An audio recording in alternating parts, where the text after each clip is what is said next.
Kirstie Allsopp slammed hospitals' post-coronavirus visiting rules on Thursday's installment of Tonight with Andrew Marr on LBC.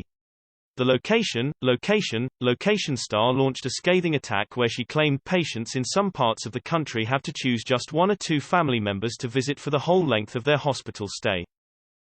Andrew asked Kirstie if she thought some hospitals have simply been far too slow and unimaginative in how they treat visitors.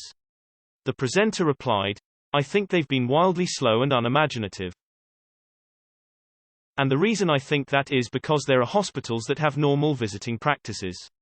Obviously it's not a free-for-all, hospitals aren't Disneyland, you know, 2 visitors around the bed is quite enough and 11 a.m. to 8 p.m., don't stay too long. That's all reasonable. But if many hospitals are able to do that, there's no data to support the hospitals which aren't doing that. And there's a big difference between hospitals?" Andrew asked. She replied, "A vast difference, Andrew. I mean, I don't want to name hospitals here, but there are hospitals all over the country which have enormous differences. As I said, there are some hospitals where you can only visit by appointment or worse."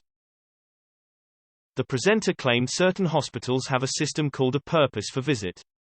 Kirstie explained, "Obviously, as you know, if someone has suffered from a stroke or postoperative delirium or has received bad news and had to have rushed surgery, they're in shock and familiar faces are incredibly medically important."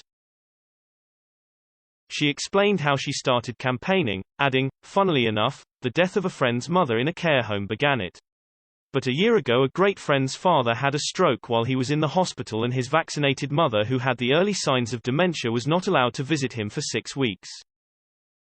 Kirstie felt this was completely unreasonable as well as cruel and urged people who want to visit their loved ones in a hospital to get vocal about it if they face any difficulties.